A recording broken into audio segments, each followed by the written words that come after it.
Edvard Munch, c'est clairement ce qui m'a amené à l'art. Et de voir un peintre disant je peins des émotions plus que des images. Cette exposition rassemble des œuvres qui ont dans leur ADN quasiment un acte de sabotage ou un acte de revendication ou un acte de désir de liberté. On a 2 dessins muraux qui parlent de la commune. On a du béton sucré qui se casse au fur et à mesure qu'on y marche dessus. Et on a une colonne dans laquelle s'échappe la voix de Akhenaton, le rappeur marseillais.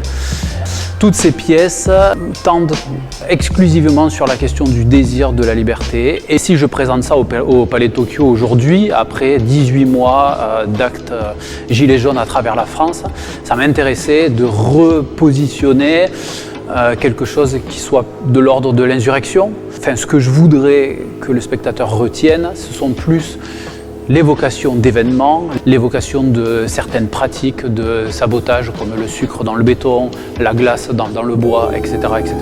Ce sont plus ces actes-là et ces dates-là, ces événements, plus que les pièces en elles-mêmes. Il s'agit d'une pièce avec de la limaille de fer, de la poudre de fer, qui est donc retenue constamment contre le mur grâce à un dispositif magnétique. Ce dispositif magnétique dessine le motif. Ici, il s'agit de la mairie de Paris en 1871, au moment de sa destruction, dans l'affrontement entre les Versaillais et les communards.